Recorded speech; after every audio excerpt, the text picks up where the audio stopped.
love it when cold cases get some sort of resolution to them, even if it turns out that the people at the time who were looked very much at as the victims of some of these crimes end up being the perpetrators. That's what it's looking like in South Carolina, and a father that found his 5-year-old son body in 1989.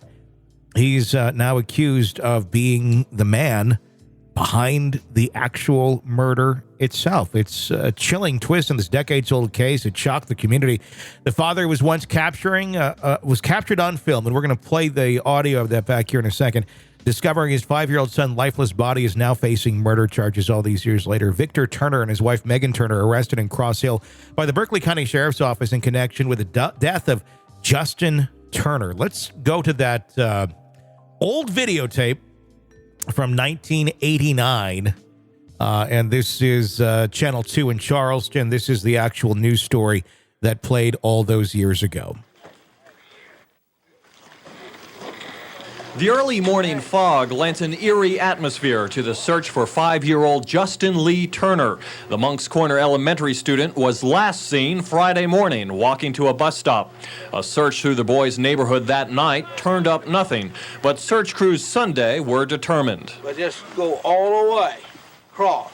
Volunteers combed a large field and rummaged through storage sheds. Then, just 5 minutes into the search, Justin's father looked inside his camper. My son's in there. Everybody stand back. Well, that's coincidental. 5 minutes in, you go into your camper, and there he is. Everybody stand back. The search ended here. 5-year-old Justin Turner was dead. As relatives grieved, agents with the State Law Enforcement Division began a day-long investigation, dusting the camper for prints, searching the Turners' home, and trying to open the trunk of one of the old cars parked in the yard. We got the state crime lab in, and we want to cover all leads and all angles. Neighbors who knew Justin Turner described him as full of life and happy, but not the kind of kid who'd go off with a stranger. Investigators were not speculating publicly on the nature of Justin Turner's death. Turner's little body was taken to the medical university for an autopsy. The 3-day search is over, but not in a way anyone wanted to see. St. Brian, TV2 Action News Update, Moncks Corner. TV Action News from 1989. It's interesting. Let's kind of jump back more into this. What was your reaction when you saw that video? It was, the dad had a little bit too much knowledge. Like, he knew that the kid was in there. Mm-hmm. How would you know that? If you're desperately searching to try to find your kid, you'd have to be right on top of the kid before you'd be like, oh my God. Or wouldn't you run to your kid and go, oh my God, are you okay? And at some point go, what? Oh my God, he's cold. Something. He just like, my son's in there. And they turned back and got out. I don't think I would be coming back out to tell. I would just be like going towards my kid, and people can follow me. Then Berkeley County Sheriff Duane Lewis revealed that Victor Turner stands accused of strangling his own son in the early hours of March 3rd, 1989. On that fateful day, deputies responded to the Turner family's residence in Moncks Corner after Victor and Megan Turner reported not seeing Justin leaving or returning from school. According to his statement from the Berkeley County Sheriff's Office in 2019, Justin had intended to catch the school bus with a neighbor, but never made it onto the bus that morning. Megan Turner was in the shower at the time and did not accompany him outside. The ensuing search for Justin lasted 2 agonizing days and concluded when Victor Turner made that grim discovery inside the family's camper parked outside their home. Archival news footage from the search captured the heart-wrenching moment when Victor, peering into the camper, broke into tears and, as you heard there, said, my son's in there. However, an arrest warrant, as reported by Charleston's WCSC, alleges a disturbing twist. Instead of immediately checking for signs of life, Victor Turner backed out of the camper. Investigators have accused a couple of having precise knowledge of where Justin's body was, describing their behavior during the search as deliberate and obvious. Kind of reminds me of the family of, why can't I think of his name right now? Gabby Petito's boyfriend, the Laundrie family, where they were doing that exhaustive search for Brian after he came home and then went off to the woods. And then they went out and just like, well, we're going to help search. And then they went right to his body. Like, I think you probably knew what was going on. And what a weird thing to do as well. Also go, knowing your son's going to go out and kill himself. And you're like, okay, we'll find you in a few days. It's just like, you knew what he was going to do. Why did you let him go do that? That's fucked up. A lot of twisted people out there. I mean, I freak out if I even find like a dead squirrel or something. I'm like, oh my God, look at the poor squirrel. And, going to it. Can I do anything to help it? I can't imagine finding your child dead and then just turning away. I get maybe the shock of it, but not wanting to, at least you haven't seen your son in allegedly a day or two, not running up to them. I was a little bit more concerned for the possum that was faking its death the other night in my yard than this guy seemed to be about finding his son dead. I went back and checked that a few times. Like, is he dead or like, is he faking it? And he was faking it. Sheriff Lewis added that the crime scene appeared to have been staged when deputies first arrived. We're figuring this out now. Megan Turner, known as Pamela Turner at the time, because you always change your first name, has previously been arrested in connection to Justin's disappearance. However, her case was dismissed without prejudice due to a lack of evidence. Following this, she changed her name when the Turners relocated to an undisclosed location, effectively disappearing from the radar. Because that's something normal people do who lose their son. They change their name and move away.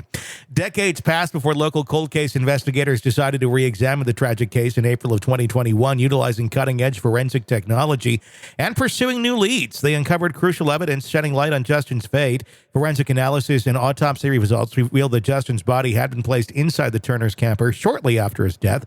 Furthermore, a ligature discovered at their home matched the wounds around Justin's neck, as reported by WCSC. The public defender's office in Berkeley County and the attorneys representing the Turners have not yet responded to requests for comments other than, oh shit, you got caught. So I don't understand why it took decades. I graduated high school in 1989. It has been a long freaking time. Why did it take this long? Things do go at a little different pace there in South Carolina. Good Lord, sir.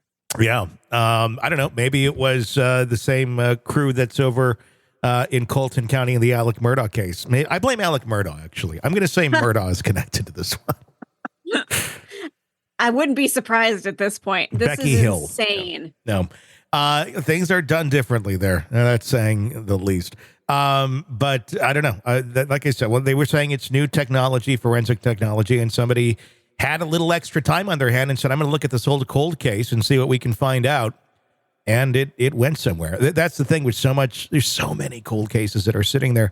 We had the resources. There'd be this shit. I mean, we do see it like every other day. There's at least one of these around the country that pops up.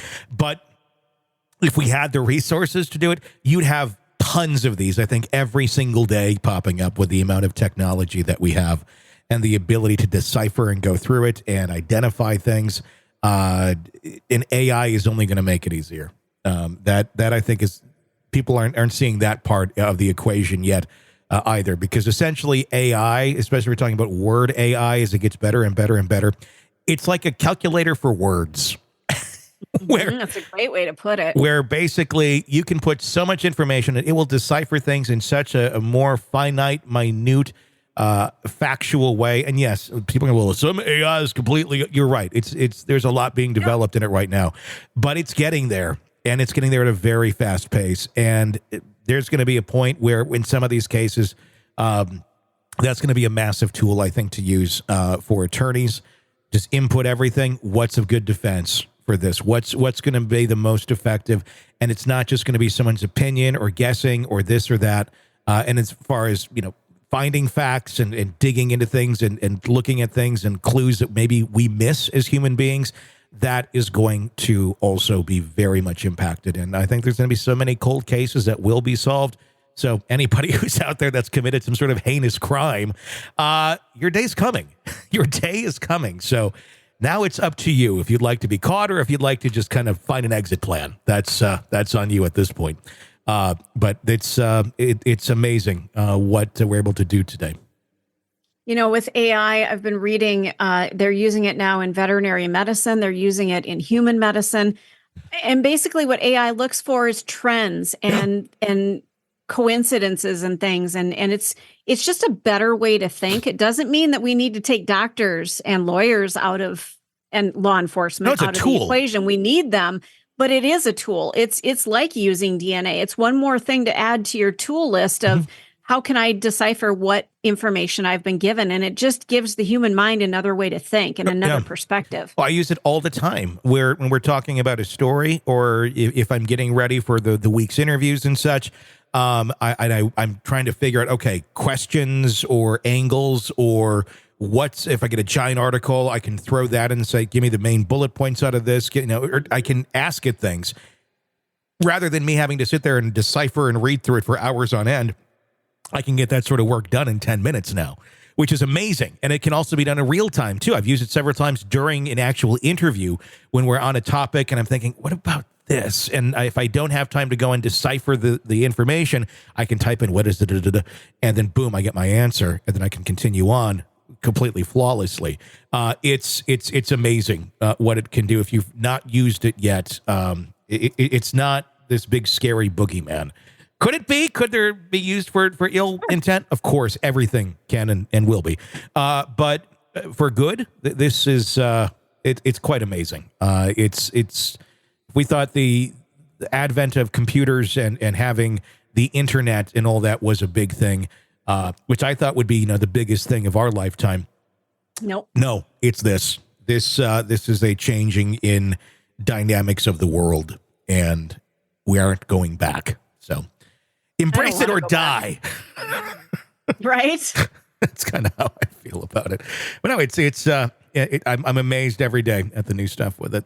All right. That's going to wrap up this episode of the program. We got Daybell, the attorney for Chad Daybell, accused of murder and conspiracy. He's saying, this is a bit much. I'd like to leave 3 months before Chad's actual trial that is coming up. We're going to talk about that in the next segment. Press subscribe so you don't miss it. It's on the way. Sick of the ads? We are too. Start listening with no commercials now and get access to all of our episodes in advance of everyone else. Become a True Crime Today Premium Plus subscriber on Apple Podcasts. Search True Crime Today Premium Plus on Apple Podcasts or go to our podcast page and sign up now. True Crime Today Premium Plus. Sign up now.